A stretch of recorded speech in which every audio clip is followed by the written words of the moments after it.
Time being past 6 o'clock, we have a quorum. I will call the meeting, July 25th, call the meeting to order. First thing on our agenda is a presentation of the audit, 2019 audit by Shady and Company. We welcome them here tonight. They got the whole team with them. Please introduce yourselves for the record. Only the finance part knows who you are. That's right. As we come in the They're building, going to tell you what a good job I did. we see you here ghosting and sitting and whatever. So, My name is Mary Sahadi. I'm the partner with the firm of Sahadi and Company. Hi, my name is Josie. I'm a staff member for Sahadi. Andrew Lima, I'm the audit manager for Hayes. Raquel Machado, I'm one of the staff members for Hayden's County. What? Thank you. Andy and I will kind of share the presentation. He will go through all of the technical aspects of it. I will just kind of speak to the overview of the statements themselves. When you look at your financial statements, they're broken down into a number of components. What's normally interesting to all of you is a combination of the budget and actual, or what used to be called the income statement, which now is called the statement of activities. And so when you're looking at that statement of activities, what comes to light really quickly is the good job that all of you did with regard to managing your budget. You were able to increase your fees, your service fees, significant enough to offset your expenditures, keeping your expenditures relatively low, and having a surplus again this year. So Andy will talk about all of the specifics, but if the one good thing you want to take away from this is that you had in 2018 about a $3.8 million surplus, and in 2019 you had the same about $3.8 million surplus. So the good thing is that your reserves are continuing to grow. Andy will talk a little bit about your reserve for the undesignated, if you will, reserve, the monies that you're now going to have, unfortunately, available to do some of the repairs that are going to be necessary.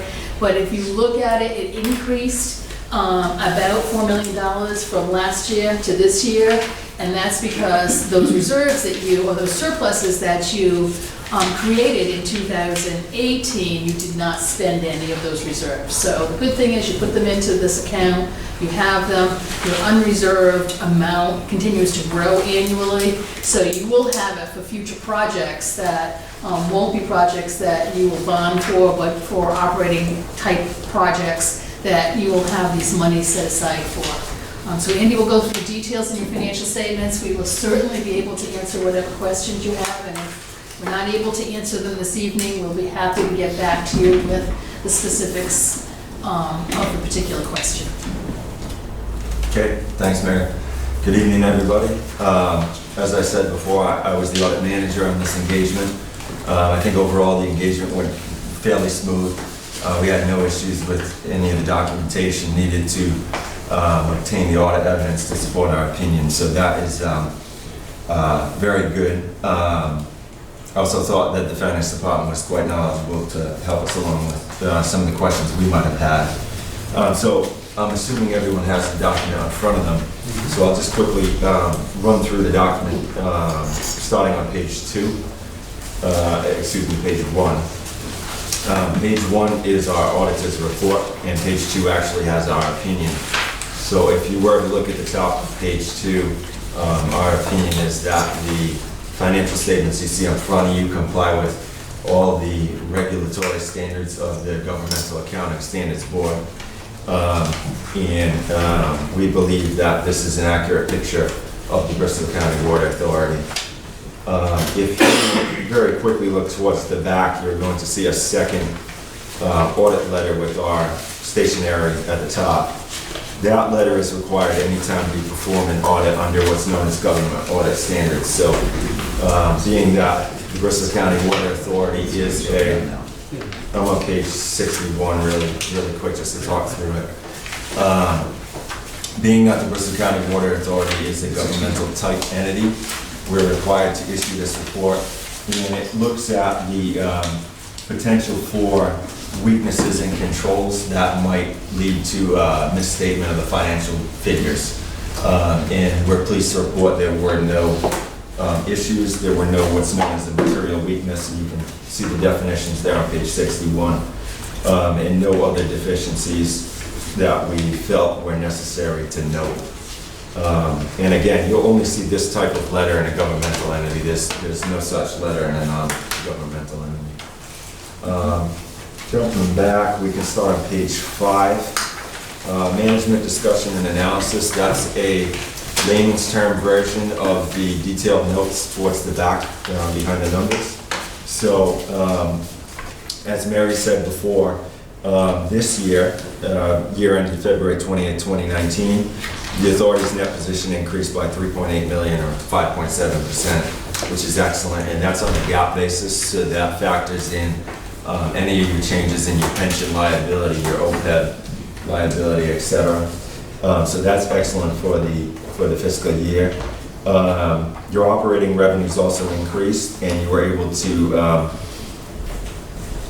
control the level of the expenses increasing less than your revenues. So as a result, you've got your 3.8 million. You did deposit 63,000 into your OPEB trust. That is shown in detail on page 19. You can also see your pension plan on that page as well. So your OPEB trust, you increased that position 75,000. So that is your $63,000 increase plus your investment earnings. Over time, this is excellent to have because it's going to help you to reduce the number that's on your balance sheet. Page 14, I believe. Let me just ask about that. Because when I look at page 44, our total net OPEB liability is almost $3.7 million. That's correct. That's the We're line. only 15% funded. That's correct. So you're on page 44. If you stay there, you're going to see your 665,000 in assets, and that's offsetting the estimate from the actuary at 4.3 million. Right, which, as a member of this board, I find alarming on two fronts. One is that it's substantially unfunded, number one, and number two, that when we discontinue the defined benefit plan for reasons that are not at all clear to me, we continue to take on the liability of OPEB after retirement. And I think this is something the board needs to do. Okay. So in general, in governmental healthcare plans, it's overall tremendously unfunded. Oh, I'm aware of that. Yeah. I That think doesn't you looked make at, it good. No, it doesn't. Those that are, I would actually It's because say, people gave things away feeling that they Without had to get calculating reelected. numbers. Yeah. That's not the Yeah. situation with this board. yeah. So my recommendation is always to try to pre-fund and to continue to do that. I think we either need to fix the funding or discontinue the benefit or both. Yeah, a lot of communities have gone in both of those directions. The fortunate communities are able to fund the liability, and there are some that just cannot fit it into their budget to pre-fund. Providence being a good example. Providence is an excellent example. We also audit the city of New Bedford. Their liability is $500 million, and they have 1.5 million towards it, which is, We can't deal with that, Yeah. but we can and should, in my estimation, deal with this, and Mhm. failing to do it is irresponsible. yeah, I agree. So Healthcare costs are increasing at what % a year? about 8-9%. Yeah. So the actuary would recommend to you an amount, and that amount would be, and I would have to look into this further if you're curious, but I can look back at the details behind this. I'm going to say right now, if you funded another, if you're on page 44 and you funded another 203,000 on top of what you had funded this year, you would be probably pretty close to what the actuary is going to recommend to keep up with the growth of the liability. Personally, I would get rid of the growth of the liability. So that's something you could look into as well. This is extremely expensive, and as you've seen in, Providence, we have New Bedford, a couple other entities. It's tough to keep up with when your budget just can't fit the pre-funding is essentially what you're doing. Now, not to interrupt you, but what some of the communities have done is they have phased out the OPEB, so They've said they've they done have what? phased out the benefit for new hires. So, That's exactly what, in my personal We have opinion, we eliminated for Yeah. new hires, So- the union agreed to, new hires are not entitled to open. so. Yeah, but in my opinion, OPEB should have been discontinued at the same time that we moved to a defined Okay. contribution. But that's IRA. a different issue than one. I understand it's a different issue. One thing, the reason it did go up, we have a lot of guys in their mid-20s and 30s who don't retire for 35 years. So the OPEB liability going out 35 years of what it's gonna cost, that's takes into account the $4 million. I understand that. Okay? And we're just guessing as to what that's gonna cost 30 years. It may, It is a moving target, is the best way to I put would it. venture that 30 years ago, nobody estimated They that the didn't, number was right. gonna be anything more than $100,000, $200,000. They only looked at the current year, and that was good enough for them, so. Well, up till recent. Is somewhere in the audit, in a separate letter, are these recommendations that you're making going to be put in writing for us? Not normally. So, and as far as the OPEB liability goes, you're funding it based on what realistically a lot of the other communities, your fellow commissioner or board member, I mean, she's got some very good concerns, but the OPEB liability, in terms of the liability itself and the recording of the liability on an entity's books and records, whether it be a commission or authority like yourselves, or whether it be a city or town, is brand new to the standards and the liability. It's to bring you up to speed in terms of the knowledge of what that liability really is. Most entities that don't have an end in sight, so they're not a landfill. So if you're a landfill and you have an end in sight, the landfill's gonna be full, you need to truly fund that other post-employment benefit. But if you are an authority and there is the ability to have future revenues and future expenditures for years and years and years and years, for the lifetime of all of these entities, it was pay-as-you-go. So as your employees retired, there was enough of money in the operating budget to budget for that liability or expense, if you will, in a given year. What the standards did a couple of years ago is they said, you really should put together a trust. So if you have any year where you don't have the ability to fund that cost, that liability for your retirees, then you can take those monies from the trust. Now, if you look at your trust and you're 15% funded at this particular time, the plan should be, and when we can say it orally here, we don't normally put it in writing, but the plan should be annually to set aside some money to continue to fund that trust.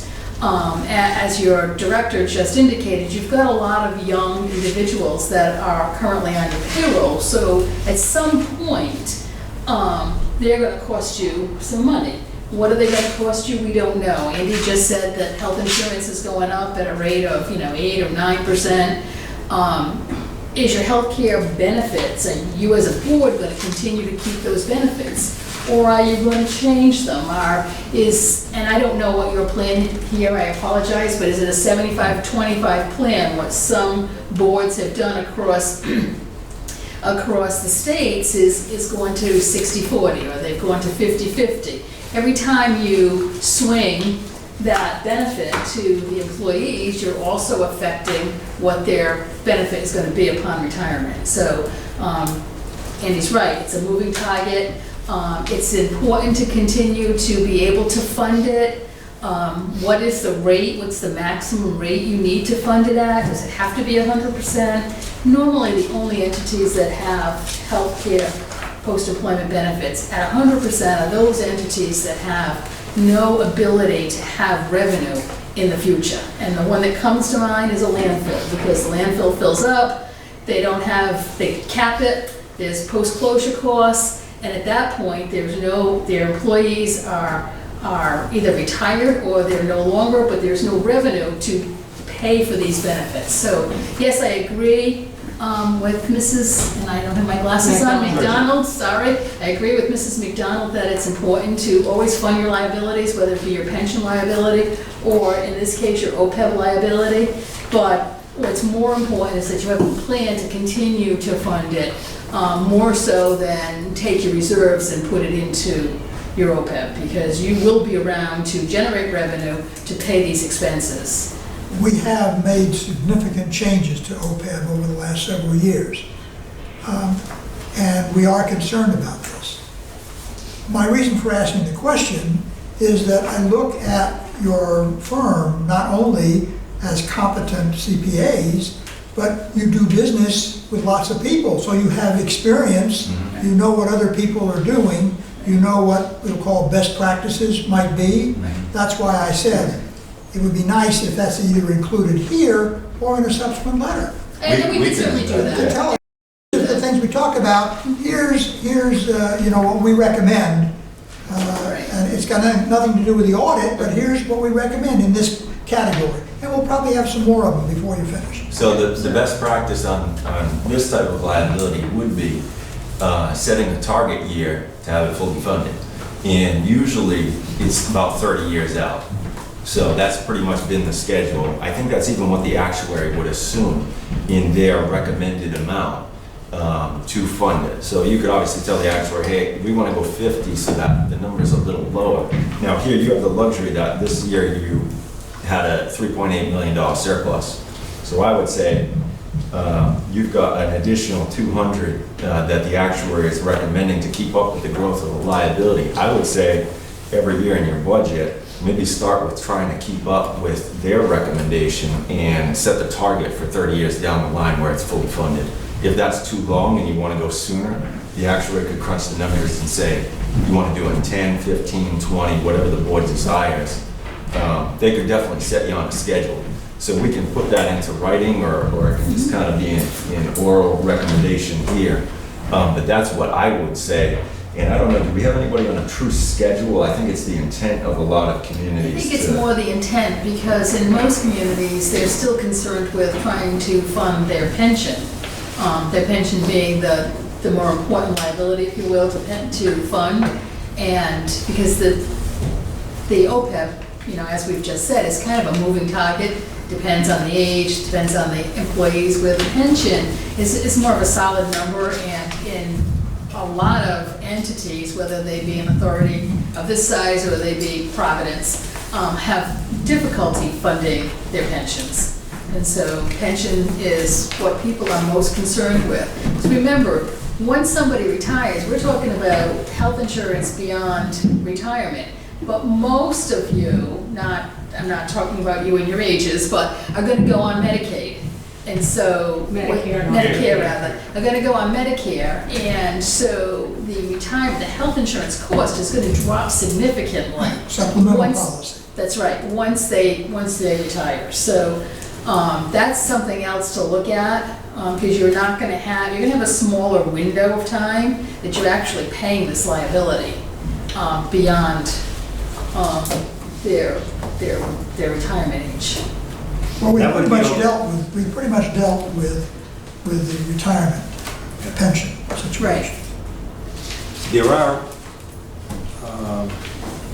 union people and the non-union where number of years here, you could retire at 55, 57, 60, 62, where Medicare wouldn't be in play.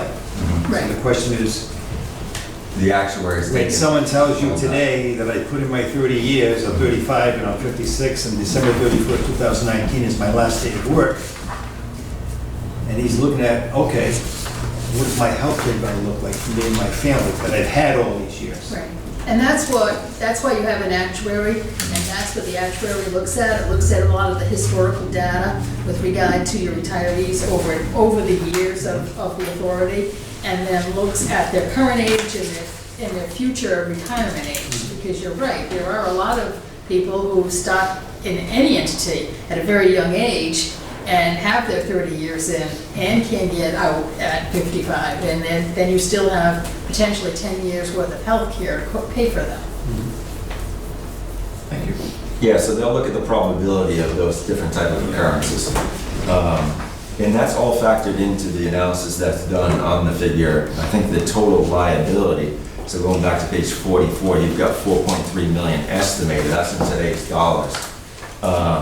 February 28, 2019, that's the current price of what you've promised essentially.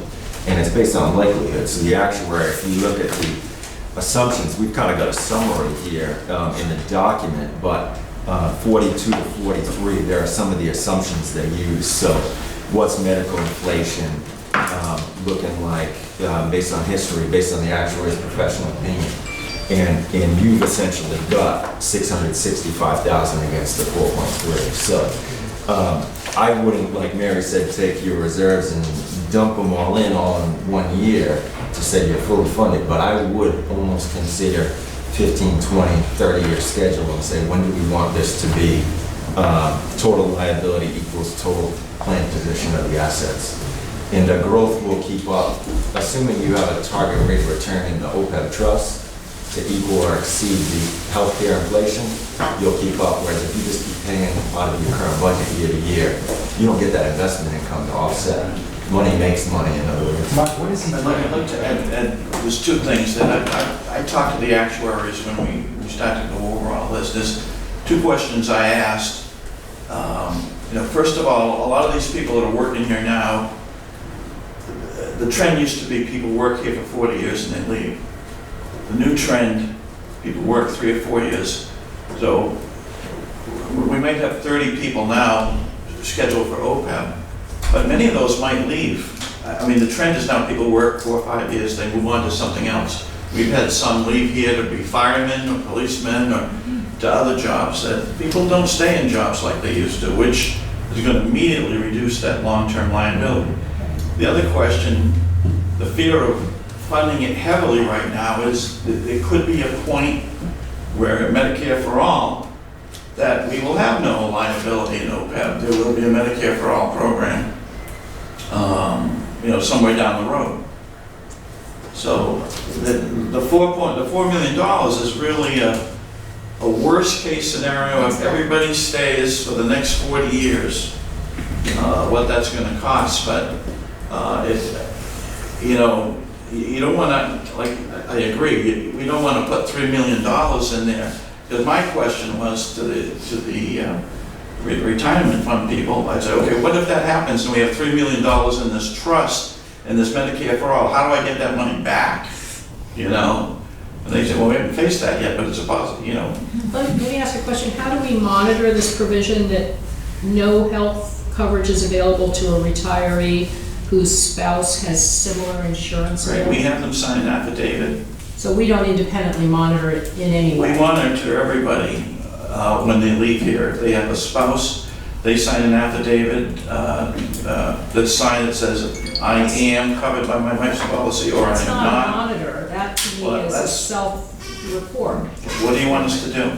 I was just asking what you do. That's what we do. Okay, so we have a document that they sign that basically is an affidavit. So let's just assume that I've worked here and I'm retiring, and you happen to know that my spouse works for the Bristol Police Department. Right. We just have them. Well, just let me finish, and Yeah. I say, no, I'm not covered by his insurance. You would not independently investigate. You would, you take that self-reporting as gospel. Yeah, we've never had that issue here, but we have a lot of retirees that especially leave in early retirement. Our early retirement, when they go in early, that's where a lot of the money is, the ones that leave in early retirement. But That wasn't the the question. structure of our reimbursement on early retirement is based on our, not on the underwriting of the cost of them going out and get it, but but of the averaging, based on the average cost of what our costs are, and they get a percentage of that. So most of them in the early retirement are paying about 50 to 55% of the cost of health insurance, where when you go on Plan 65 at age 65, we're paying 80% of the Plan 65, which is a $200 a month deal. So it's not a lot of money once you get to age 65. Well, this says we pay full coverage for someone who retires early. But the question I asked you was whether we do any independent monitoring of insurance coverage. And what I take the answer to be is no. Well, explain what you mean by independent. Who would do independent monitoring? I'm just asking, No, how do we monitor that? And you told me the we person don't, signs that's an all. affidavit. We do not audit it in any fashion. We don't even do a check. We just Well, assume there's usually no under perjury of signing that thing, it says right on there. Okay. Most people that'll leave, the last two that have left have gone on their spouse's plan. One works, I think, with the town of Bristol, one works with the state. I wasn't looking for anecdotal information. I was looking for No, but a process. We do what we can do on that. So there's no process other than the Oh, yeah, affidavit. all right, we have no process. You think we have no I think we're process? getting We have no off track process. here. We are, Because we could Leave it leave it there. so, we welcome the report and any recommendation that you can be made. And we have our own work to do. So, Okay. continue. All right, so I'll continue. I'm back on page 5. As a result of your increase in your net position for the current year, your debt service ratio also increased. You can see details of that on page 59. Yeah. And that's another excellent statistic to have, and that'll ultimately drive your cost of borrowing down. That's part of the plan that we have in place. So that we can self-fund rather than bond for every program. Capital. So let me see here, I've already talked about the OPEB. On page 7, unrestricted net assets, most of your increase in the current year, if you look at the chart there on page 7, you went from 7.7 to 11.1 million, so your 3.8 pretty much funneled right into that line there. Let me see. And on page 8 is just an overview of your revenue and expense for the year. And again, this is on the GAAP basis, so it factors in your changing your pension liability, changing your OPEB liability. If you look at the paragraph, right on page 8, it says revenue changes are reflective of the 3.25% rate increase. The increase was also supplemented by increased demand. I'm just paraphrasing, obviously. Net operating expenses increased as a result, mostly of bond interest charges and pension and OPEB, which is pretty typical of what we see most of the communities, water authorities, transit authorities, etc. Page 9, budget and actual. Budget and actual is here in the MD&A. It is not required, as this is a proprietary fund, so it's not required to be in what's known as required supplementary information from the GASB, Governmental Accounting Standards Board. I always look at your fund balance as a percentage of total revenues, and the GFOA, so Government Finance Officers Association, their recommendation is that you have at least 3 months of reserve. So if I took your 9.9 million budget for 2019, you come up to about 825,000 a month is what you're going to run. 3 months would be 2.4 million, and your unrestricted is at 11.1. So that's a pretty healthy company if you look at it from that point of view. And obviously your revenues, as you can see, came in higher than what you budgeted, and your expenses came in underneath what you budgeted, and that's always a contributing factor into your GAAP increase of 3.8 million. You had some, on page 10, you've got some major capital additions. I think as a board, you're probably well aware of these different type of projects. Your 1.6 million in treatment, storage, and admin. You had a smaller distribution system, some equipment, and some construction in progress. So there is a couple of different projects underway. Unfortunately, they're not detailed as to what on this page, but Page 14 and 15, we get into the numbers. I'm just gonna highlight what we've already talked about, your pension and your OPEB. So as you can see, the difference in what is unfunded for your other post-employment benefit liability, that's your healthcare, your 3.6 million right in the middle of the page, that hits your balance sheet. So that's gonna negatively affect your ultimate financial position. As you become funded over time, that number realistically should shrink, assuming you stay on the target that the actuary set for you. So the goal would be, should you continue to keep those benefits or should you modify them? Obviously, you want to talk to your actuary, have them redo their analysis and their study. That number will change. For now, I think you're still on the right track to continue to put into that OPEB trust. If you're fortunate enough to do it, just keep doing it. You may want to relook at what schedule you're on. I don't know how the 60,000 or 63 was derived, but maybe you can be a little bit more aggressive and go towards that 200. It looks like 265,000 a year.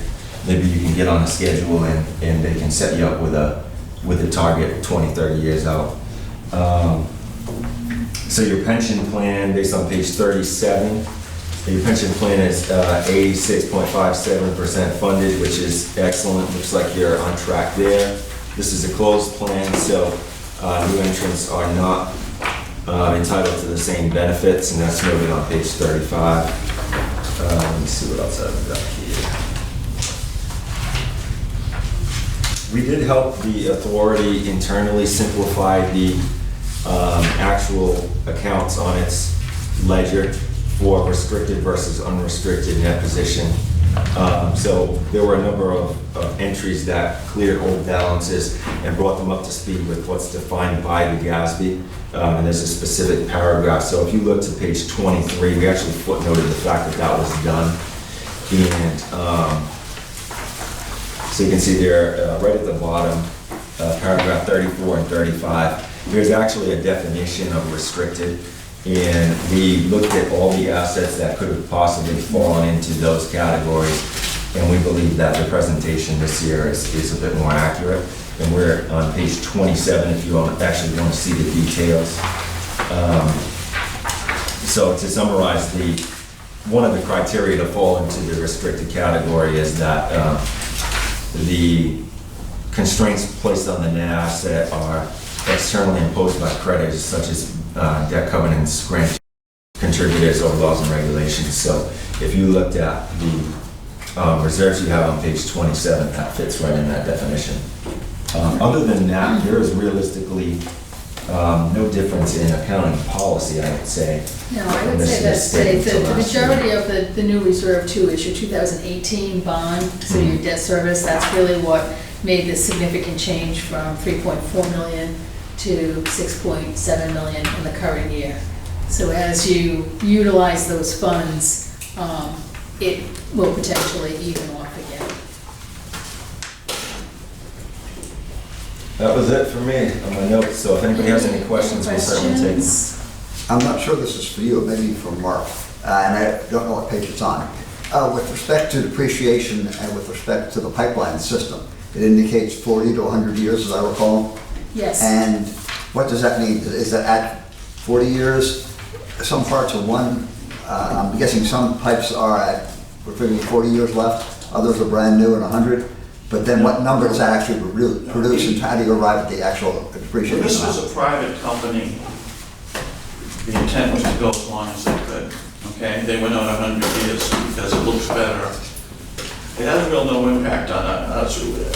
Actually, things like meters, which used to be analog, that lasted 40 years, they would do 40 years on a meter. We changed that to 15 years because they're electronic now, they're replaced so quickly. So we've moved to escalate the depreciation on a lot of things we do. I think the most we do on a new line is 50 years on a new system. So we try to be, well, the opposite of conservative. We tend to be kind of liberal to get it depreciated as fast as we are able. The other one, I guess. That's not to say there's stuff out there that's still under the 100-year plan. And here too, I don't recall where it was. There's, with respect to the line of credit, it references simply with a bank, as if we're hiding the bank. I'm assuming it's because the bank changes from time to time? Why didn't it specify the bank? On what, the line of credit? Yes. Our line of credit is through Washington Trust. Okay, but There's no balance there. But the phrasing simply said with a bank, and usually you'd expect it to specify what bank it is. Where was the phrasing? That I am not recalling where line of credit The line of credit note is on page 35. We can certainly in future years add the name of the bank.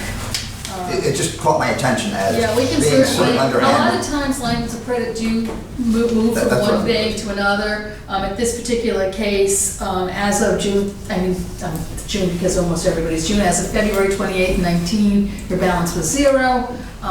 But certainly the notes could increase. I mean, we could certainly add the name of the bank. That's not an issue at all. Right, if you remember during last year, because we didn't utilize the bank, they asked us to drop our line of credit Right. from 500,000.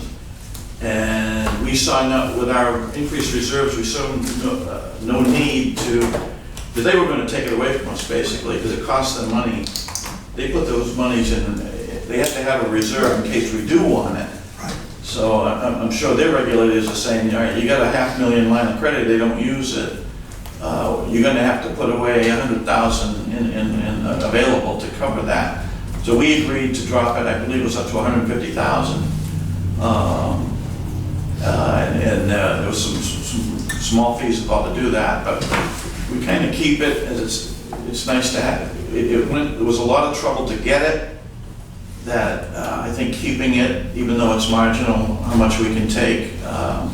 Yeah, I had no problem with the concept, it was simply the phrasing, sort of jumped out at me. It's as I a was bank. reading It's through. true, it's a bank. There's no false there. But We will add the name of the bank in future financial statements. Any other questions? Now, I'm sure that the moment you leave, there will be questions. Well, you are more than, you can let us know individually, or you can ask the question through Mark, and he can reach out to us. But we are always happy to answer whatever questions you have, even during the course of the year. If you think you're trying to put together some policies and procedures, and you want a little bit of input outside of Mark, we'd be happy to help you out. Thank you very much. I appreciate your all coming. Good night. Outstanding. Thank you. Good job. All right, you guys have a good night. Thank you. Thank you very much. Ladies, have a good evening. Thank you. Good night now. Save your height again.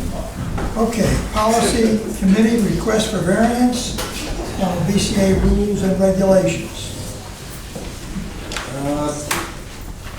We met for about 20 minutes and presented, the information presented to us by Pam and Sue. Recommended to grant the variance pertaining to the wording and the language and the agreement made between both parties. Is that sufficient, Pam? The request for a variance based on the stipulations discussed by the board. Okay. And agreed to by, is it East Bay Community Development Corporation? Is that Yes. who we're dealing with? Okay. And are the stipulations going to be part of the motion? Yes. So we won't see those. Okay, that, It'll be based on the fact that they install the RPZ in the well building, they install the double checks in each of the meters within the facility, and that they are subject to inspection with an inspection fee, which will be based on our I think existing also rates. you mentioned that the two systems shall never be connected. right, that's the, I got our fees. We do, in our fee schedule, have a fee for engineering, BCWA inspection, $100 an hour. So that would change. So that, just $100 reflect that an in hour. the agreement, just reflect that. As the current We can refer to the current Schedule. rate schedule. Inspection. as may be changed from time to time. Are we gonna have a discussion on this? Sure. Well, I know you people I made a have a motion, lot. hold on a second, it has to be seconded. Yeah, we haven't had I'll any second it. motion. Okay, second. Any discussion? Okay. I had some questions, but part of it was overlapping with what I heard from the meeting while you were people holding the meeting on. Did they ever give a cost differential as to, I didn't see any kind of cost comparison here as to what it would cost them to put in the backflow preventer? That's required. From day one. So. Yeah, I mean, from day one, and I know, I did hear you say that they would have to retroactively go back and put in individual backflow preventers on each unit They of have. the 40 their- units? All 40 units have a backflow preventer installed, where just, the question is changing to a different, more robust device versus the one that is normally required. They are putting in the dual check at every meter, all 40. If they were to switch to the RPZ, the more advanced device, the initial cost is more expensive, I believe. Also, it gets tested annually at $100 a piece. But the more important thing is that it requires there to be a sump in that room because it spits water. And these are going to be in locked rooms that no one is in, so they're not going to be able to see the water spitting. So they have to put in a sump, and right now they're slab and grade in these utility rooms. So that's the change in cost, is the annual inspection as well as now putting in sumps in the. Well, let me ask you a question about that, because in an apartment complex, you would have a single backflow preventer for the complex, and you would then distribute the water. So that certainly could have been an option. The way they have set up this development is to have 40 Everybody has a meter. individual owned units, each with their own meter. So, yeah, that was their choice too. Is that because they're individually metered? Each unit will be individually metered and I believe individually sold. It will be like condos, because there's 3 or 4 units in each building. I don't know, I see this as a lot of problem for the BCWA. I mean, in 30 years from now, and this may no longer become a low-income housing, what's going to prevent someone else from going in there and having a connection to the well? Or, I can't see why they just didn't discontinue the use of the well, bury it in Well, 'cause it's cheaper BCWA water. to use it What do for they grab? It seems like a lot of confusion, and it's something that's going to have to run long-term to take care of a problem that they could have addressed in the beginning. I don't know, personally, I think I would vote for having them either fill in the well or do something different. I think this is a lot of, Well, I'm inclined to agree with you, because what I find annoying about this is they come to us 90% of the way through this project claiming poor mouth, as opposed to sitting down at the beginning saying, how can we do this and operate within the constraints of the rules? I got a different impression from what you told the committee initially. You said they were planning to abandon the well. And they went ahead and built everything, and then they said, whoa, we do have this well. So then they began to look at it, but this after all the slabs are there and after everything's done. So I don't know that we damned them because they decided to take another look at it. Had they originally not planned to use this well for sprinklers? They originally planned to abandon the well and to install hose bibs on each of the buildings. Those hose bibs would have their own meter, which would go to the administration versus the people living in the individual units. So that was added up to a lot more meters that were just for all the hose bibs in all the buildings. That seems like a dumb plan to begin with. So they realized that. Now they say, well, we have a well. Because each meter would cost them $80 a quarter just for the, Yeah, including the winter when the hoses are not active. so they decided, wow, we have a well, instead of abandoning it, we'll use the well for the, and that's when I said to them, you will have to put RPZs on every meter, that's our regulation. So if I had a house, let's forget we're talking about 40 units. If I had a house and I have a well at the house and you just brought water into the street in front of my house and I connect my domestic water to the Bristol County Water Authority, Happens often. what do you do about my well? So our inspector goes out when he's putting in the meter and he checks the well. First of all, one option is to fill in the well with concrete, Let's assume and that then I don't want to do that. they're fine.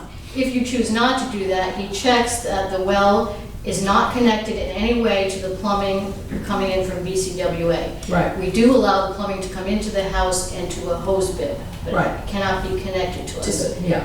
And then we require an RPZ device to be put. Okay, so it's the inability to we be put able. both Okay. for the just in case issue. And the RPZ has to be inside, it can't be outside where it spits water? No, they Because actually, they do I've heard that freeze? they don't, they can't be put into meter pits, so I believe, yes, they have to be in a building. Would have to be in a hot box. Yeah, it needs to be. They can't, It would have to they be can't kept warm. freeze. They can't freeze and they can't be put in a pit in the ground.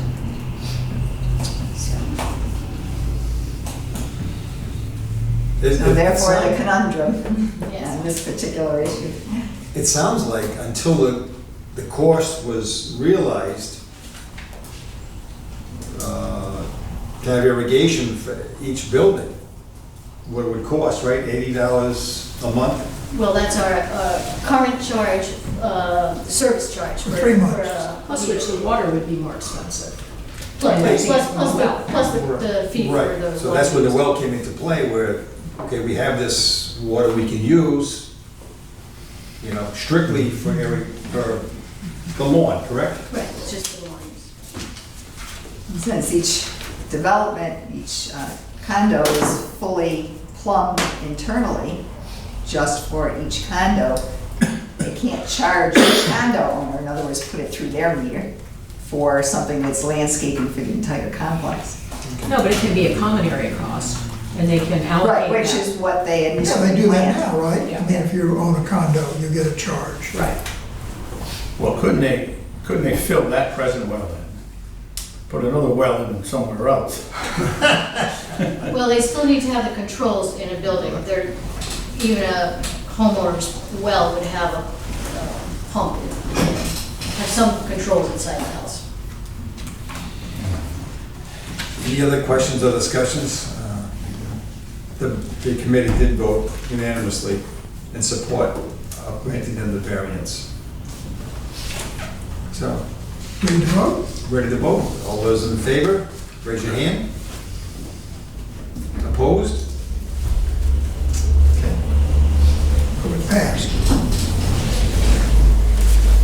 Okay, public input? None. We'll go to the minutes, entertain a motion to accept the 5/30/19 Personnel Compensation Committee. Move to approve? Second, further discussion? Everybody got that on their page? All those in favor, please say aye. Aye. Opposed, nay. The ayes have it. The next one are the minutes of our annual meeting of 5/19. Motion to be accepted. Second. I have a correction. Sure. On the second page, where Mr. Janetto nominated me for secretary and treasurer, it says motion passed unanimously. I abstained, I did not vote. Yes, that's right, I did not vote for myself. I reviewed the video and I did not vote for myself. You might have Please put me down as contested. abstaining. Did you vote against? Could have made it much easier. Yeah, just Voting for abstain. yourself. So we'll mark him as the abstention. Thank you. Accepted in the minutes. Motion, accept Motion to that. be accepted is modified. Okay, and the second? Second. Done. Any further discussion? All in favor, please say aye. Aye. Those opposed, nay. Any abstentions? I'm abstaining. I was at the meeting. They were abstaining. Now, the law says you don't have to abstain because you weren't at the meeting. Yeah, but I have no You way of can judging if you whether wish, they're accurate or not. but the law does not require you to abstain just because you weren't at the meeting. Okay, my sense of propriety says I abstain. You're only voting to accept them. I know. Okay. Even though Ray made an error as the secretary. Special board meeting, wait a minute, board meeting, pardon me, 519. Move to approve.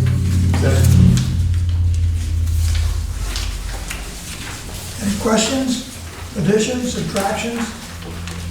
All in favor, please say aye. Aye. Opposed, nays, abstentions? One abstention. And I'm never gonna hit again. It is passed. I'm gonna use that more often. And finally, the special board meeting, this is of June 20th. Second? No, Yes. June 20th. okay, I guess the minutes show it, yeah, okay, that's right. We're fine. I have to abstain because I wasn't here. You don't have If you wish to abstain. All right, so it's been moved and seconded. Those in favor, please say aye. Nay, and we have one abstention. I just want to get your name in the minutes. Okay, Executive Director's, wait a second. Update on the East Bay Pipeline repair, which is probably in conjunction with the Executive Director's report. Yes, actually, just to bring you up to date, I did pass out the update on the costs that were involved. We're around 750,000. Could I ask a question about that? Because this doesn't include the earlier costs, right? It does. It does. So Includes is everything. there no inspection costs? Is that buried in That's, this? I believe it is listed there. That's beta? Oh, not the engineering, but the pipeline inspection. Oh, and That should be on the list. Yeah, I don't see anything. that was listed. in the pure. Do you have a copy? Oh, wait, $51,000. Down at the bottom. Yes, so that was Pure, it. that's pure. Okay, Pure, yeah. okay. So that's pretty close to the final amount. They're reviewing the Bristol contract, which is of course the largest. Basically, Beta is saying that'll go down, if anything. It shouldn't be, it won't be increasing. And based on the numbers they had previously, from when they reviewed everything as it came in, those numbers are very close. Bristol. Do they still have equipment over there? They have some, not much, but there is some. We're actually gonna have to be going back in, because with the PVC pipeline, we are going to have to dig up that 45 bend, which is in the parking lot. Because PVC would not go through that. So We'll be doing that at both ends, actually. You'll insert the pipe as it goes down, then when you get near the end, then you'll put in a T connection or Yeah. a joint Yeah, we'll connection. put an actual 45 PVC joint. Pam, refresh me, now that we've switched to this technology, what amount of reduction in flow is there going to be? We were assuming there was essentially none the last time we were together. No, there was gonna be a significant amount, but between the two, there's none. Right, between the Primus line, because they're both going to be about a 17-inch diameter internal Okay, all right. compared to our 24. So they're both pretty much identical as far as interior size and restriction of flow, in other words, C factors. Because they're both plastic interiors. We're looking, their bid's almost done. They're doing internal review on it now. They'll get it to us next week and be looking to bid the week after that. We are looking for an October construction timeframe by the time all the materials are ordered and fabricated, and actually be better for us when the water usage is back to being fairly low in the fall. It would be a better time. Can I ask you a question, Pam? When they assemble this line, is it going to be tested in sections before Yes. it's put in? Is they're gonna build it in 400-foot sections, and it'll be pressure tested at that point. Because then try to test as many welds as we possibly can, because obviously that still will be a weak link. Then as they'll weld it, as they pull a 400-foot section, they'll weld in the next section. Now, is this a similar process as what they did? Very, very similar. But since But this they is did so have a much problem. larger and so much longer, it'll be more intensive Because machinery. they did have a problem over here with They one of the did. wells. Which is why I was really thrilled that we could have done the premise line. Yes. It had no Can't they push it instead of pull it? not that far, not that far. And actually, it might be a well driller that will have to do it, because he'd have I better mentioned to heavy Sue- duty I equipment. mentioned to Sue, they ought to dovetail those ends of the pipe, and then there won't be so much strain on them. Is the PVC affected by temperature, since we're getting into the fall, the colder months? It does. And it will expand, especially if it's left outside in the heat. It does expand quite a bit.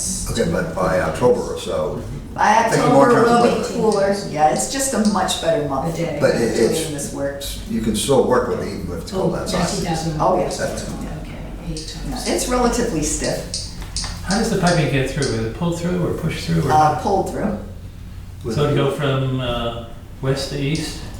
Actually, yes, because, no, I'm sorry, they're East to west. east to west, because they'll be Stays doing the in layout, East Providence. which is actually how the steel pipe was put in. It was inserted from the East Providence side, because we utilized the golf course there.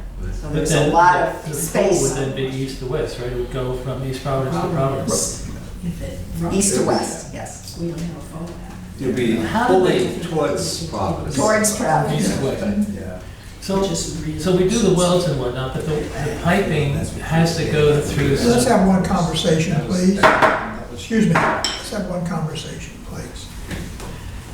The pipe has to make some turns when it's pushed or pulled through and whatnot. How can we be assured that the welds hold when the piping has to go through curves and turns and whatnot? Actually, it'll be straight, very slight curve. The steel that was put in is less malleable than the PVC pipe. So this So piping it's has- just one very, very long shallow curve. I see. But when it comes out on the Providence side, isn't it steeper there? It makes it, No, it's actually slanted back quite a ways as well. So, and that's where the 45 was put in, so we'll have to take that 45 out. Does the line, no, is the line live while this is being done? No. Okay, no, I didn't think so, okay. So, because that is the case, can't you TV the line as you're going on to? That's our address the intention, issue? because once it's turned off, we'll actually push some pigs through, and we'll actually run a TV camera as well. The problem is that it'll be full of water because of the leak, Yeah, and the visibility is not very good, especially for that type of length. So the remainder of the line that hasn't been checked will be checked with that process? Yes. But again, the visibility isn't great when and the line there'll is be still water wet. in there because of the leaks in The the leak. existing pipe, not in the PVC. So, Right. and so when you're pulling the PVC, which has an open end, Well, actually, So- they'll cap it they'll cap it. when they pull it through. Yeah. So the check would just be a video, excuse me, the check would just be a video check and not like some type of electromagnetic An check? inspected instrumentation, no, it'll just be a video. Why? Because why would we want to spend the money on something more? Well, Well, does this internal pipe that we're placing inside our 24-inch pipe have the capacity, if our 24-inch pipe totally ruptured, to continue to carry water without any Yes, addition? yes, it's a structural pipe. Okay. How do you take one piece of pipe, start to pull that through, which is easy, add another piece of pipe, which now is double the weight, then you add another piece of pipe, which triples the weight, and so on and so forth. Not to How- mention the cable, which is Yeah, gonna be pretty and heavy. so, and, Heavy machinery. yeah. It's a specialty. Yeah. And they're saying it probably may take a well drilling rig to be able to do it. Especially mainly because of the length and the weight of the pipe. They should keep adding the 400 sections on. So the rig would pull the whole thing through? Yes, There's no The rig way. would be on the Providence side? it would be on the Providence side. So let me ask the question I asked last time, which is that if I understand, there was a change in the engineering specs for this project right at the beginning, that it was not originally planned to go through bedrock. No, Correct. not at all. We were gonna do the same thing East Providence did, trench it. And in a different location as well, so it wouldn't have gone through the waste bed either. And this previous board changed its mind. No, No. the board had no option. We were going off Naya Point, going across from Barrington. Why was the decision made to do it differently? The conservationists got their act together on this and said, you can't do that. Providence is the jewelry capital of the world, and all the stuff from the plating, from all these things over these years, have put all kinds of terrible sediments into the bay, and we won't let you do that. And, The only way they can stop us from doing that is a lawsuit. well, The people caved to political pressure, is that what happened? Well, in my mind, there was a certain amount of logic to doing what was done, as opposed to doing a major disruption where you could have had a displacement of pollutants downstream that you wouldn't have had otherwise. Well, And so that's was the thing. notwithstanding what I call construction 101, which is you don't build something that you can't repair. But what happened to us now is kind of out of the realm of, I would have thought this would happen.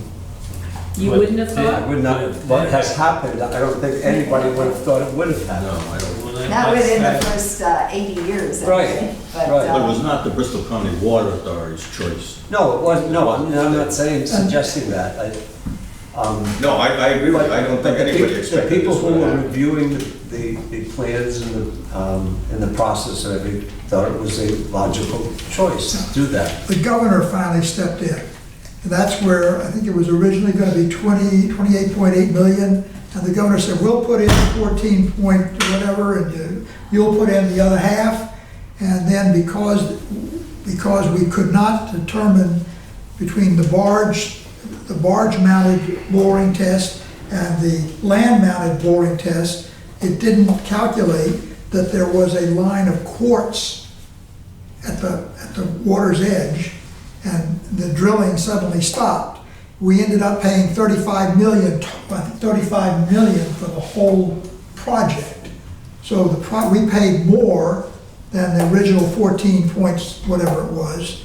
I think 14.8. I think it was 29.6 was the total original value, and it was Governor Sunland who broke that thing and said, we'll pay half, you pay half, but it turned out to be more. That was because of the courts, was another 50? Yeah, well, or whatever else happened to it. But there was a time, we used to get the information constantly, how fast it was drilling, every day, and all of a sudden, zonk, we're getting nowhere. And of course, they had to investigate it, and they pulled things out, put things in. They finally got through the quartz. I don't know how thick the quartz was, but that was one of the things that was brought to mind, that we had no way of knowing that it was gonna be there. That it was between test borings. But the comparison to the East Providence line doing what East Providence did, is the East Providence line that reference is being made to the one that East Providence is having problems with now? They're not having any problems at this point. Twin lines, two lines. They have two. We're just saying, if ours can go, theirs were put in the 60s as steel mains. I was just gonna say, there's a steel main too, right? Yes. They were put in the 1960s, considerably older than ours are. I don't know And their how valves are reported not to be operable. I don't know how deep theirs is, but it was supposedly in a trench and then covered. Okay. I And thought whether there it's was some- all I still thought there was covered, some I don't issues that were, that had surfaced to make a pun. No, they were concerned when we had our problem given the age of their pipes, was what I remember you saying. Right, and they have 5 miles of a single concrete pipe back to the connection with Providence, which was also put in the same time frame. And Providence has had significant problems with their concrete pipes that were in the same era.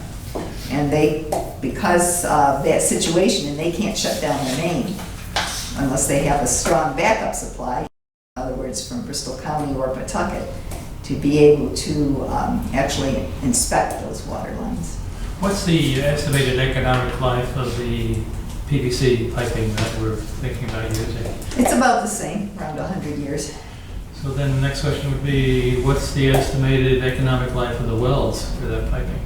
And it's supposed to be the same.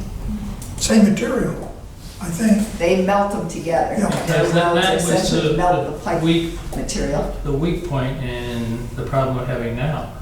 So it's not necessarily the economic life of the piping, it's the economic life of the wells. Well, it's not an economic question, it's a materials question. Yes. The materials, whatever, I mean, the Your economic- question was Well, if they're economic. done This is properly, they are supposed to last. The problem with the steel welds, they do corrode. And steel pipe and the welds are metal. You can get into corrosion issues. With the PVC, it's, as we found out, if there's a weakness when the welds are put together, they lose their strength. But we're looking at supposedly a process that actually melts them together. So there's not supposed to have a weakness in it, but Plastic lasts forever, hence anything that war against straws. has welds makes me nervous anyway, though, because of that. Yeah. But we have no other options unless we install an entirely new pipeline. Pam, did you say they're gonna remove those 45s that Yes, are in there now? yes. And so it'll be a smooth pull-through? Well, they'll have to, because they come up about 8 feet. At that point, you want to go level. So you take out the 45s, put in a PVC 45, and Okay. continue on. Makes sense. Okay, keep going. How long is the actual, once they start, you say start in October? It'll probably be a good 4 weeks, at least 4 to 6. Very good. Because there is a lot of work to do on site once they get there. So, we're doing this in October. We didn't want to do it in the summertime, and we're pushing it to October, but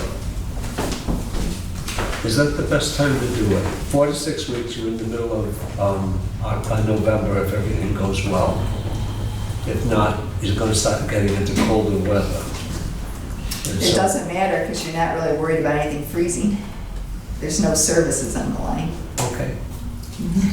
Okay. And it's, water tables are lower. Like I Yeah. said, temperatures usually are a little better. Yeah, okay. The water usage is going down. So we can it's be a little easier to depend on East Providence, what they can supply. And also their system supply, demand would be going down as well. So it would make it a more comfortable situation for both utilities. Okay. So when we switch over to, Exactly. if we switch over to East Providence again, would there be restrictions in this area? Yes, we would still have to do some restrictions because we still would have to stay below that maximum level. It shouldn't be encouraged quite as much because we wouldn't be going into a summertime where we're using over the amount of water that they could actually supply us. Or would we just be asking people to be as conservative? Be more as- careful, yeah. Be more careful. Yeah. By October, nobody's really watering their lawns anymore either, so. Raking leaves, yeah. Shower with a friend. So it usually does drop off quite a bit. No ice skating. Any more questions about your rest of your report, or you want to continue with that? Continue just as a note, our water usage was down this year. It started early this year as well, so it's not just the leak, but I think the leak has also made people more conscious of the water that they are using. So even our hot day last weekend, with our 2 hot days, our water usage was relatively conservative for what I would have expected. We would have been above the amount that East Providence could have supplied us, but still less than what would normally be used on a hot day in our system. So the revenues for this year are not going to be comparable to last year's. And we will be going on to East Providence system for the month of October. Did mention the repair, where we were at that point. Inspection, I mentioned doing our 30-inch transmission main, which is ductile iron, which runs from our connection with Providence to Nayett Road Pump Station, which was going to be part of the inspection we were planning to do on the steel pipe. I did check with this company. They have proprietary equipment only for the cement line, the concrete pipe. So I just put a bid together. We are bidding it next week, and we'll see how that ends up. There are some other firms that have one or two of the type of equipment, but we want a direct comparison to see what the results would be. Your estimated cost of $700,000 for this inspection? Yes. And you're planning to do this every 5 years? Perhaps we could push it out a little bit more depending on what we find in the condition of the pipe. Well, let's assume that 5 is prudent. 5 is prudent. It's what we did at Providence, and we found with the concrete pipe it was absolutely necessary to do every 5 years, because we had a couple pipes that we ended up going almost at 4.5. So we actually had monitors on those, so we caught them before they did, but the inspection, especially on a concrete pipe, is pretty critical every 5 years. With this pipe, since it is our transmission line, I would recommend every 5 years. And this was installed in 1998, but it's never been inspected? No. We've never been able to shut things down, nor has East Providence. That's the benefit before this mess of having the phase 1 done. So either of us could manage to shut the systems down and check them out. Do you need to shut the system down to inspect it? No, you don't. We're doing, these inspections, the type we're doing are with the flow still operating. And they have to fully disinfect their equipment before they put it in. But it's tricky because you have to have a certain amount of flow and how long it's going to take before we fill up our tanks with the amount of flow that's required. But it'll be worked out operationally. No, but the idea is well, these instruments are fairly new. You wouldn't have been able to do this maybe even 5 years ago. Generally, they would have to dewater a main and put a robot in through it for inspection purposes. In this documentation, maybe you spoke about it, but there is some phrasing here, pending legal review of pure sole source documentation. What does that mean? They have sole source only, as I was saying, for the concrete. If they are sole source, we don't have to bid it, we just ask for a proposal, because no one else can provide it. Gotcha. But if anything can be provided by someone else, we have to go out to bid, which is what we're doing. Pam, what is gained by the inspection as opposed to waiting for a failure? I mean, in a case like this, we have the section of pipe to put in if something goes. It's a lot of money. But if it goes, we would have to shut it down. Right. And knowing if there's any weak spots ahead of time, we can schedule ahead of time. And rather than reacting to an emergency, which would be extremely expensive, we can plan ahead of time. If there's a section of pipe that needs to be replaced, we can get in there and do that. Or if there's something we need to track and monitor, maybe it starts out as a small leak and you don't need to do much with it, but you want to make sure you're following that. If it does increase, you want to get it replaced. If you wait till a problem occurs, you could be dealing with a catastrophic situation, which would be catastrophic. And if you are inspecting it every once in a while and you see things that could be troublesome, well, then you can go and repair them at the way you in your corridor shots. Yeah. Well, there are some things that you can run to failure, as they say, like a pump that you might have a redundancy on, where it costs more to maintain it than it would maybe just to let it run and replace it. But when you have a pipeline that has no redundancy, you want to make sure you stay ahead of it. If that pipeline blew out at 90 pounds, of which its pressure is, you would have essentially an explosion of an area where that pipe blew apart, and you could have significant damage to the areas around it as well. That was what I was wondering, is whether this 20-foot length of pipe that you have in reserve is enough. Right. Generally, it would be. I'm not That's generally comfortable most with generally things. that would be. What a pipe would, it doesn't usually go beyond one length. If there's a weak point, it blows out, it'll either split along that weak point or blow a hole in that weak point. You wouldn't, I've never seen it where you've had to replace more than one length. What would the of pipe. lead time be for another section of pipe, to get another section of pipe? I guess. Oh, could be a month. Yeah. And how much does a section of pipe cost? I don't know offhand. 10,000 or 100,000?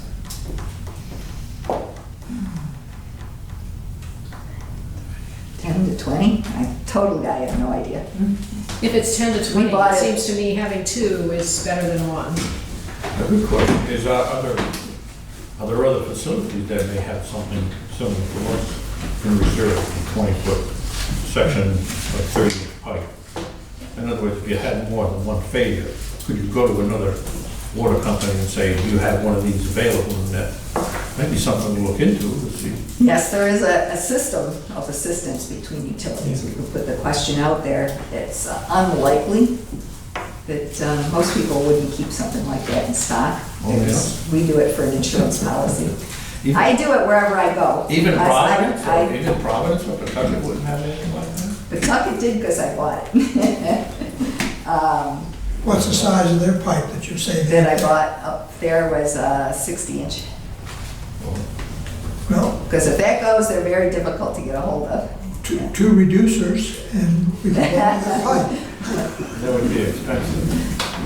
But, yeah, there very well could be other pieces out there. I worked for a utility where a 60-inch concrete pipe blew, and that wasn't Providence. Providence, the 102 blew before I got there.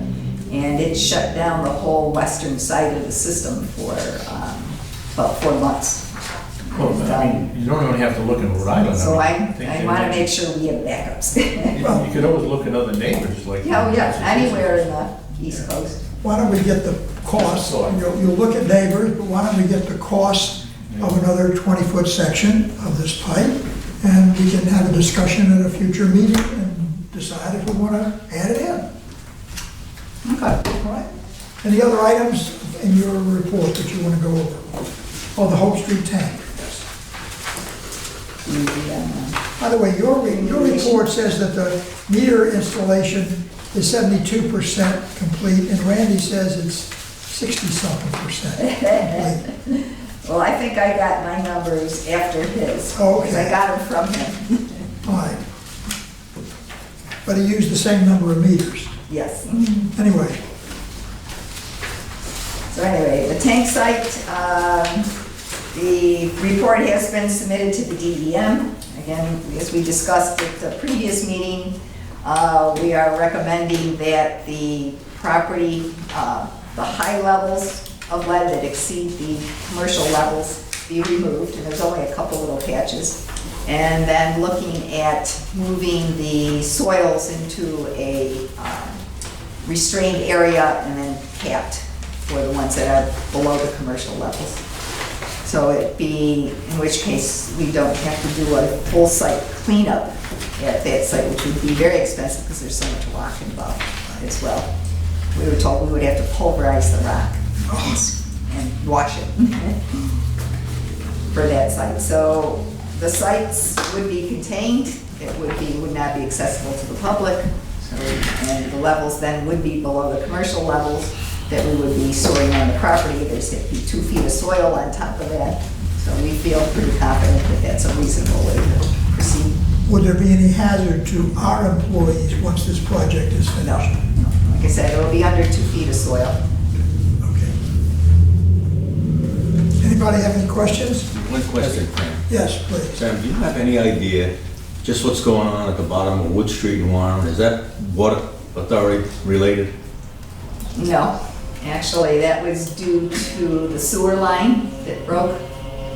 And there was a service installed there, but it had nothing to do with it. No, I was gonna say, I see a lot of digging going on down there again, but I didn't see any of our trucks there, so I figured. No, they exposed our water main and wasn't supporting it, so we were there to take a look at it, and we did request Has that it been they resolved? take care of it. Has Yes. it been resolved who's finally gonna pave it and take care of it? I don't think so. That road's a mess, isn't it? It is a mess, and Yeah. the Okay, I problem was just curious. with that is our water main broke because the sewer line broke and Yeah. the soils The were whole getting road washed broke. out at the bottom. Okay. So I know Thank the you very much. town's been working on it. So I'm sorry, you're just removing soil, you're not removing rock from the site? No. If we had to remove because there is so much rock on the site, Yeah. some areas the soil is fairly low. Right. We have to dig up the top layer on the rock to pulverize it and wash it, and then treat the wash water. Okay. So the house that's across the street that's built on a fieldstone foundation, when you're pulverizing that rock, you might want to come over and check that. You can have any of the pulverized rock you That want. actually was discussed at one point. Okay, any other questions? With Sue's report or Randy's report? No questions here. Okay, and I guess we got No questions on the next one either. a lot of positive responses for those who use the chat room or the live chat. Who does the live chat? Quite a few, Sue and Patty. Okay. Oh, sorry, Sue. It comes as random. Patty and Lisa. Lisa. Okay, And then it can go, if they're busy, it can go on to other people in the office as well. okay. I guess we're ready for the financial report. Since we got a gold star from the auditors, you ought to be quick. Any questions? Thanks for showing up. Okay, we're happy that we're able to give out the annual reports today. We had hoped to have them when the packets went out, but they didn't. We didn't get them till, I guess, Tuesday, I guess. So we didn't print these ourselves this time. We made No. somebody print them. Yes. Usually when we were under a deadline, we would get the financials at the last minute. So I did put the copy of financial reports in Right. there, so before the auditors came in, so you had a chance to work on that. Just a few things. Typically, July is a quiet time when we can kind of catch our breath. Not the case this year. We have a lot going on. We just did an RFP. We met with, Pam, if it's okay, I just give a brief about the RFP. Sure. We met with Sandy Mack, our bond attorney, about a week ago, and we have a lot, our original plan was to use cash now and get refunded, maybe hold off till the spring to do a bond. And then now we have, with the relining, might be $3 or $4 million, or whatever that's gonna cost. And the fact that interest rates are gonna be very low come September, October, we were kind of advised to maybe proceed ahead fairly quickly on a bond for this fall. So within a week, we got out a RFP for a private issue bond up to $18 million. It went out to the private sector banks, not through their infrastructure bank. And we had a deadline of response as of August 9th for that. The thought behind that is that we can catch this low interest rate with rates ducking down a little bit, catch into that for as long as a fixed period as we can. So our RFP was looking at up to 20 years. A lot of the banks want to go with a 20-year amortization, maybe a 7-year fixed, which is what our current TD Bank one we did 5 years ago, has. So we have it out to a wide range of banks across the country. It's out there. We're getting pretty good response, a lot of questions. I've been answering a lot of financial questions they have, giving them back years of annual reports. And Pam, I was just on with Sandy later this afternoon. We have a conference call Monday at 1 o'clock, I think, to how we're going to answer a lot of these financial things. Because when you answer them, you got to kind of let all the bidders kind of know what the answers Right, are. So someone asks a question, everybody gets the answer. everybody gets the answer. So there's a lot of work right now. I'm scheduled for vacation part of next week, but I'll be available if need be to answer some questions. So that's taken a lot. Trying to work with cash. I've got all the managers working on what my cash requirements are going to be for August. We got a lot of things to pay in cash. We got all the bills from the leak investigations, $600,000 or so, $500,000, whatever it's going to be. There's a lot of things, so I want to make sure. I can only fund my cash once a month. At the end of July, I'll fund what I need from, basically move from my reserve accounts into my operating system. So I want to make sure I have enough to cover all our liabilities that come up during August. So there's a lot going on right now. The June statements were in your packet, if you had a look. Based on the accrual, all my financials are done on the accrual basis, which kind of lags over what the actuality of what is happening. So the formulas of accrual, basically the revenue I show only takes a very small percentage of what happened in June. Most of it is based on the unbilled portion, which looks ahead to the part that's not billed of the quarter. So it's really 75 days comes in. The formulas for that are based on the previous quarter, and it goes through a thing to calculate. So the impact of the leak, the few weeks we were down with conservation, whatever, and as Pam said, it looks like people just have held back from using a lot of water. So the impact of that is the accrual will kick in with those numbers in July, August, September, where it was billing for those June, July, and August. So there's a lot of uncertainties we need to deal with, of predicting where we're going to be. The fact that we did a 4.5% increase looks like a smart move that we did at the time. If you have page 7 there, the actual billings, the chart where although we had a 4.5% increase of dollars, we're almost 5% under last year in cash, dollars billed out. The gallons delivered at the bottom of that page, 11.5% under for gallons. Okay, so when that accrual starts to kick in my financials, I would anticipate that's going to, the revenues under the financials will drop in the same manner. And then in the fall, we're looking to, if we have to shut down and go on restrictions for 6 weeks or whatever, that could impact that too. So a lot of uncertainties. It's a good fact that we have a good stable of reserves. It's not going to be a banner year for sales, I don't think, but we're prepared to cover whatever we have to do. Understand. For that.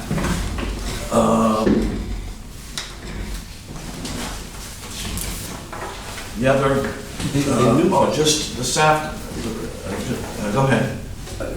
The new meters that are being put in, there's no reason for anybody to get an estimated read with the new meters. Is there a need for an estimated meter bill? For when you have one of the new meters in? That's not a question, that's a question for Joe, but I would, It'd be, there are still times we, very small percentage. still times we have to estimate. Yeah. A lot of the times might not be that it's their meter, there's just other reasons for estimating bills at the time. Okay. The question I'd ask Joe Granata, kind of not my area. Okay. I did get this afternoon a quarterly Washington Trust pension investment, which I will digitally send to everybody tomorrow. Thank God for June. We ended the pension year, which was June 30th. We ended up 5.2%, which is much better than we had thought. With the bad, in the fall, things were miserable, and it's kind of been up and down, but June rebounded well to give us a total for the year 5.2%. Our assumption on our actuary was 6. So that will be factored in when we go to fund. The average of the last 10 years is what we use right now. Right. To fund, so that might, I think it was at 6.3, it might have been on the 6.2 or something like that, of what the amount will fund under the discount assumption. So I'll get those out to you. We would probably have we usually have the investment people in October, November timeframe. So we will, continue under that. The actuary, pension actuary, will probably be, he's working on our pension information right now for the year. It's an early August meeting, I think the 22nd, so I would say he would probably be in the September meeting, I think, which was last year. So it would probably be September meeting, will be pension actuary, October, November will be Washington Trust, talking about the pension investments. So, and also I think at the special meeting I handed out where the last page of my report, I put in there how people pay. That you can see from that most people still pay by check. The bulk of people are paying by check or a check through their bank, a digital check that they use their bank to pay. Credit card 15, and cash is about 4%. That kind of gives you an idea. I think the question was asked at the time. Yes, yes. So I think that, if there's any other questions on that, we put that information together. Otherwise, we'll have the numbers for July billing, but at the end of the first week of August, we'll be able to see how we did in July. All right. Anyone have any questions? Wonderful job. Thank you. Thank you. We're good? Thank you, sir. Okay. Executive Director's goals. Everyone has a note that I have included that gives you the background of where we stand. To sum it up, cases have been made for including metrics with each of these goals. Cases have been made for not including metrics for the goals. We're now 5/12 of the year, through the year that we're talking about the goals anyway, which it would appear have not, with no goals formally, have not caused any problem for the executive director. She's still working on all these elements, but I'd like to just go through these point by point. Expedite stip lining of the cross bay transmission line. If you want to add a metric to that, if so, put a motion on it. We'll vote. If not, it'll go through that way. Well, I just want to go on record that I'm going to vote against these unless they do have metrics associated with them, number one. And number two, from a proper governance standpoint, the way I've always seen it done is management tells us what is achievable, and we as the board react to that, as opposed to us imposing metrics on management. So maybe my experience is unique, but I don't find expedite slip lining of crossbay transmission line, first of all, it's not repair, and I think it needs data associated with it. When this was initially developed, we were examining the ways that we were going to do it.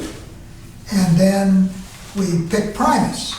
No, And I then- understand all that. Okay. All I'm saying is, if I were to read this, if I join this board a year from now and I read this, this sounds like a routine slip lining because we want to do it, not an emergency repair that needs to be completed, begun in October and completed by December, or whatever the case is.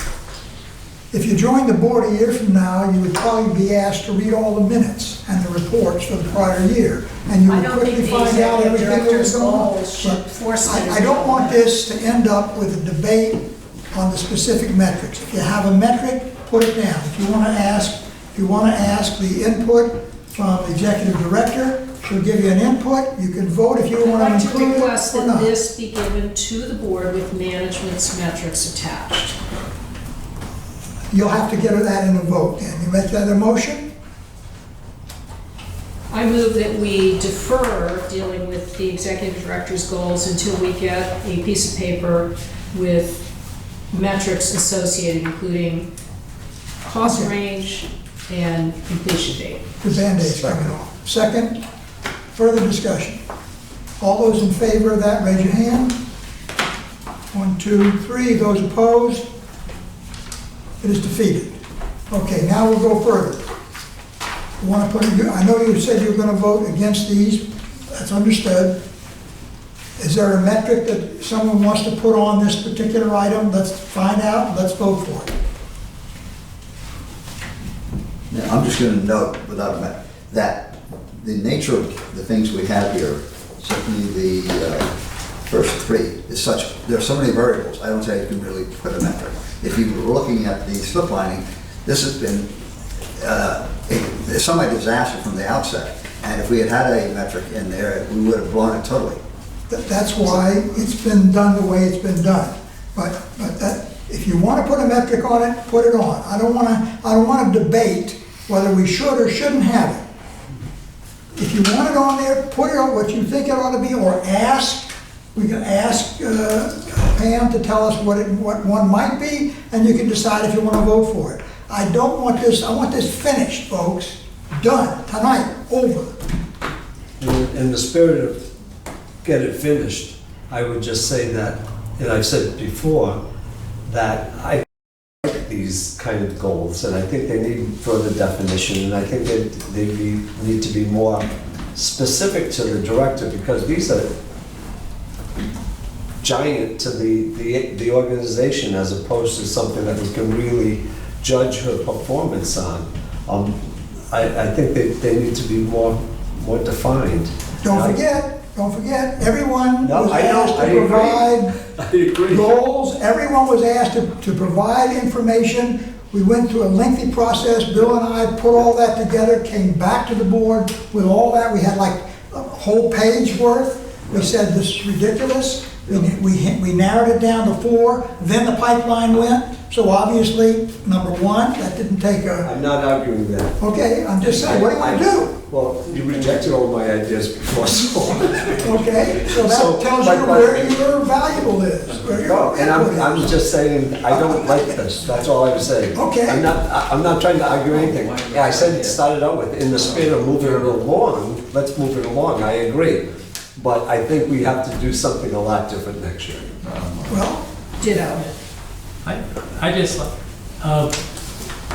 I think metrics are a good idea, but I don't see metrics as being written in stone. I see metrics being a working document. And granted, I mean, we all had an opportunity to perhaps suggest some metrics, but I like the thinking that the metrics initially would come from the executive director. But I think it would be a help to have that format. Maybe it's too late this year because, as you said, it's about half gone. To work that into the thinking in the future, and maybe even now people want it, because it would quickly show, what we're shooting for with the full realization.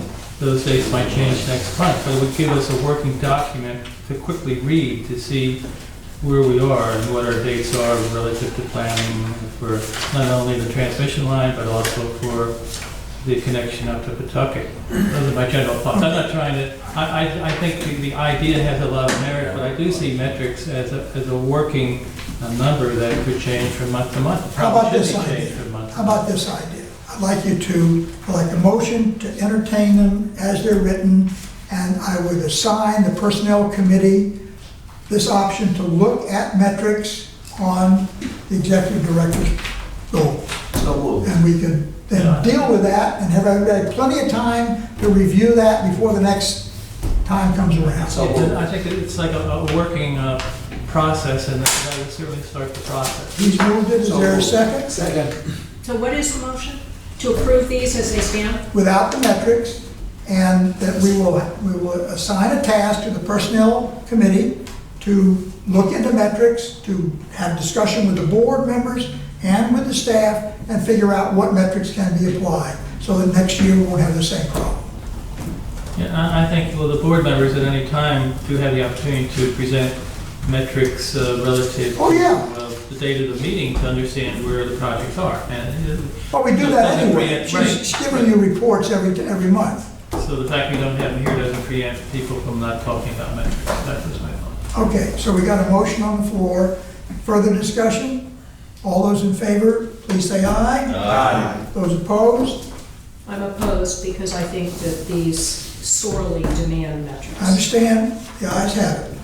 You have that in the minutes, we'll assign the task to the Personnel Committee.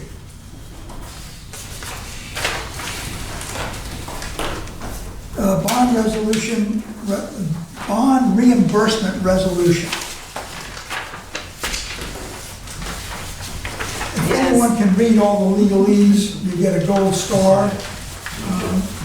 What I understand, it's up to us to take this vote tonight.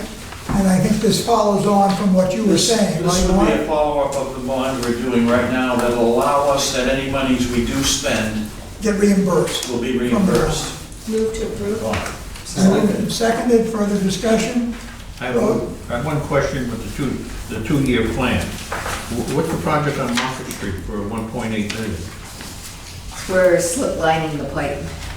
It's a old cast iron. What part of Market Street?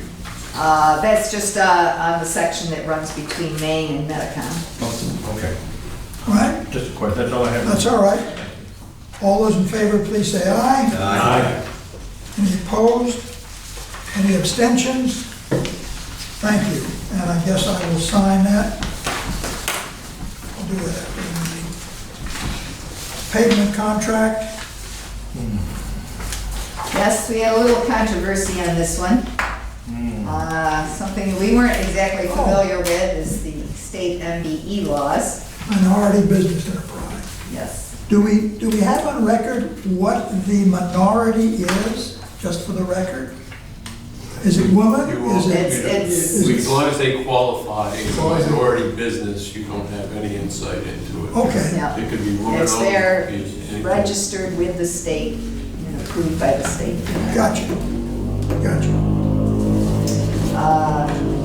So we need a Yes, motion? our JML was not happy, but I think legally there really isn't any recourse for any of us. So I need a motion to approve? Can I ask? Yes. Does an organization have the opportunity to check out the qualifications of the company to make sure they meet? Oh, definitely. Yeah. Yes. Do we have that opportunity? Yes, So we we've have. done that, I have. Yes. We're satisfied they can do the work though. Did anybody question this number at the bottom for striping? I see this as opposed to JML excavation for striping at $10 per 100 linear foot, and international at $2 per linear foot. Are they using a different paint or something? Latex base. They got a lot I'm of not- No, and it only- what does the RFP call for in paint, actually? Is it specified like an epoxy or something? Or- Well, it would have to meet the state DOT regulations. I think that's a ridiculous. But what they do in bids is they look at where they want their money and where they're gonna take the most risk. So you may have somebody here way underbid something and put their money in something that's gonna do sooner rather than later, so they get their money up front. No, I see, they play- But they play games with the numbers. I So think that's why we add them all up. We set a specific amount of work to be done, give us your price, and then we look at the total price overall. And striping, obviously, is the last thing they do. And probably they're thinking with the number of roads we work on, there may not be that much striping that would have to be done. We're looking at the other way around, I think, on the first item on the list. JML has a unit price much less than International Paint. That's all over. Yeah, yeah. This is for 1 year? 1 year. So we don't really have any choice. I mean, this is like, this is the law. Yes. This is one vote that I will abstain on. Because? Well, I think it's a stupid law, and one of the reasons why we're 50th business-friendly state. You know, it's one of these things where the government picks who's gonna be the winners and losers. I know I'm on my soapbox right now, but it's a stupid law. Now, Ray. Well, I will tell you right now, I will not vote for it, so I will abstain for it. I understand. I'm looking for a motion to approve this. International Paving Corporation, $216,600. Second, Bob, I second. further discussion? Those in favor, please say aye. Aye. Those opposed, nay. Those abstaining? I abstain, I can't vote no, it's against the law. Yes, you can vote no. Violation. You're abstaining. Still, Well, then I- One abstention. Put me down. Put it on as president. Okay. It's that dual role of secretary treasurer, your mind's always going. Man, I'm telling you. Put Getting one- agitated. One benefits one business group over another. The Nayett Pump Station, task order for the design of the Hope Street Pump Station, and it's $139,661 award. Mr. Chairman, is Yes. this out of order? Because we have the other item later on to purchase the property. So why would we be approving a design of a facility on property we don't own until we actually approve the purchase of? Because once we come out of executive session, I'd like to close the meeting. What do you want? Well, in actuality, we don't have a purchase and sales agreement at this point in time, so there Don't won't need to be do a this? vote on that. Should we defer Why this? would we So we just- could why defer would- this. So we'll table it till next month? Or do you want? Could it be contingent to the completion of sale or? No, because we still need to vote on the P and L. I guess my question is, if we delay this for another month, are we gonna end up potentially holding up the project? We're not going to start until next spring. Right, well, the design work takes a certain period of Design time, but earlier. what I Right, was but gonna suggest, we might actual wanna construction. approve, the first part of this is a hydraulic model, and that's gonna take some time to bring that up to speed. Maybe we just approve that section at this point. How much is that? Well, let me ask a question. If we did not buy the property, would we move forward with this project? We would, because we'd have to find That's a what I way thought. to But- put a pump station in there. It But would be More difficult. It would be very But you difficult. would still go forward with that. Well, then I'd like to suggest that we vote to approve this, so it's underway. You could vote to approve it and can phase it. Just start with the model. 'Cause that's the first phase anyway. That's gotta get completed.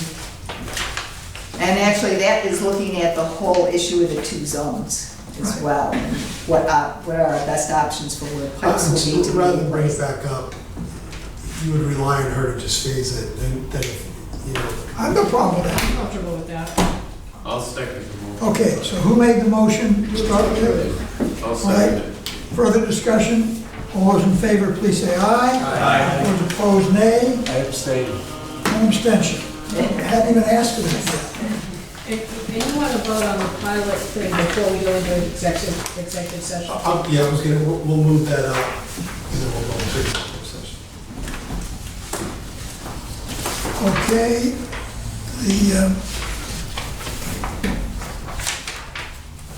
okay, we're putting number 16, we're moving that up. right? Wait, what about 13? 15. we already did, I think.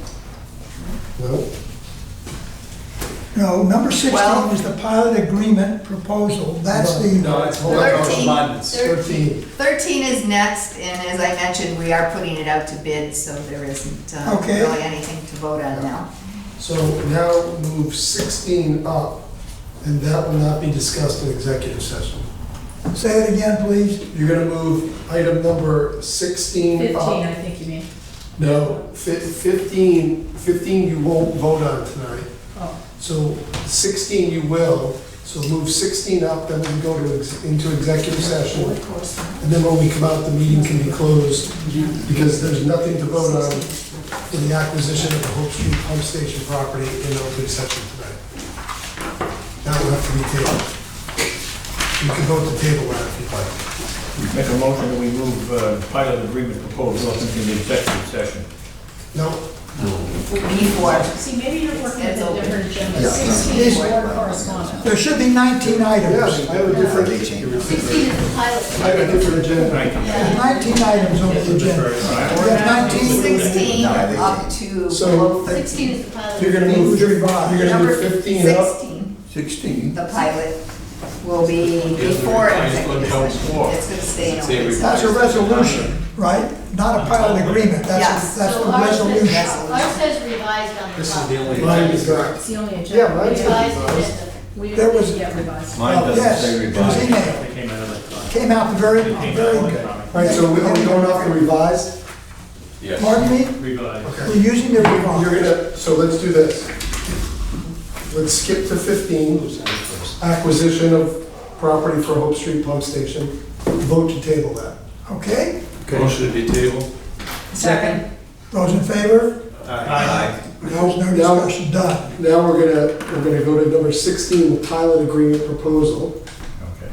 That's a resolution, Yep, we're gonna take, not a proposal, we're gonna take that out of order now. right? So let's do that now, and then after we're done with this, we'll go to executive session, and then when we come out, there'll be nothing. Okay, you got that? So you have the new, everyone's got copies. Are you looking for approval of this resolution? Of the revised resolution that I passed out tonight. Yeah. Yeah, and just so you know, the changes were, my fault, I had some dates wrong,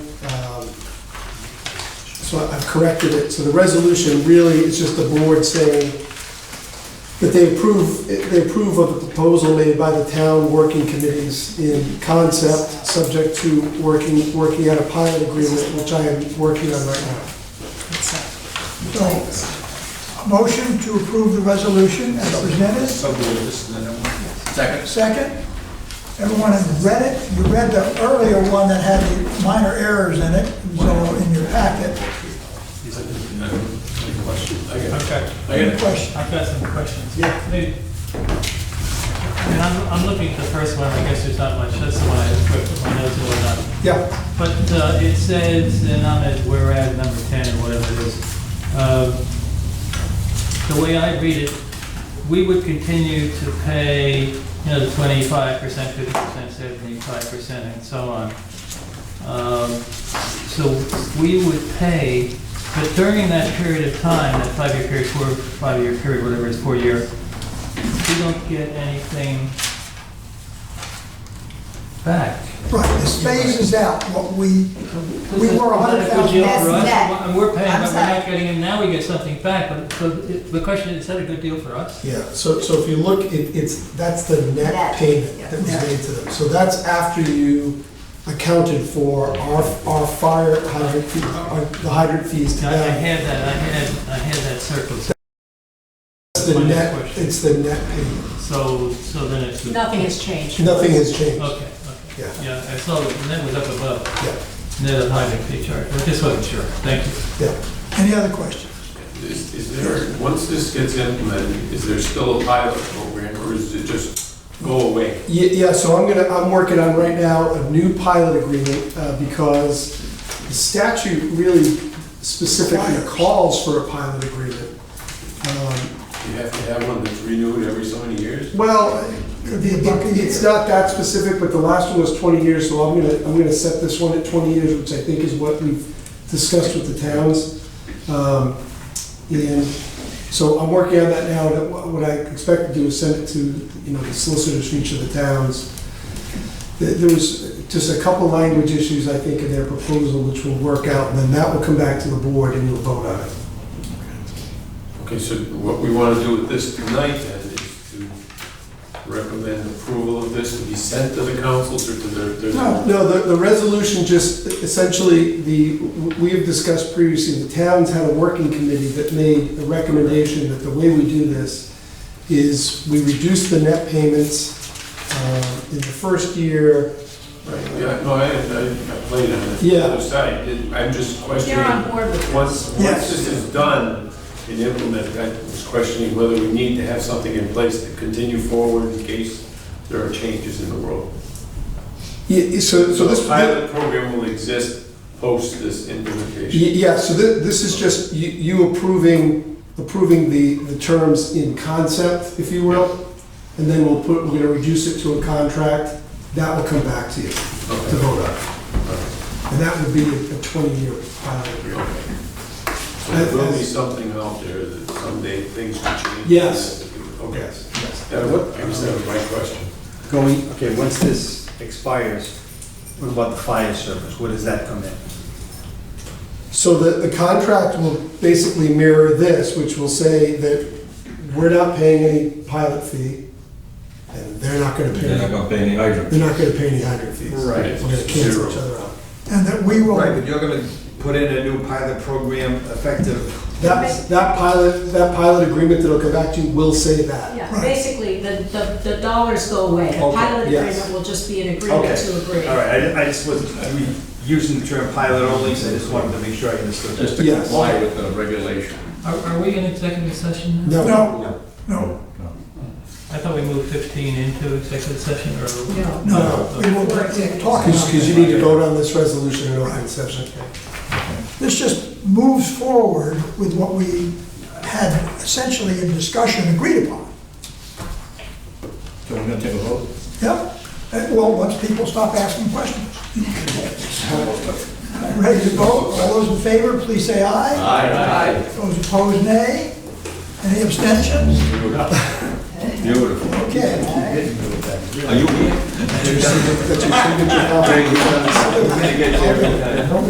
Excellent. Okay. We're going to go into executive session. For items 1, 2, and 4. Okay. All right, so the motion then is to approve the 5:30 sealed executive session minutes to discuss North Farm litigation pursuant to Rhode Island General Law 42465A2 and investment of public funds, Hope Street property pursuant to Rhode Island General Law 42465A7. Do I have a motion? Motion to do that, a second. All those in favor, raise your hand. It is unanimous at 8:05. We will come out of executive session and adjourn the meeting. Yes. There will be no further business done, so we don't have to keep the film going, and appreciate everything. Thank you.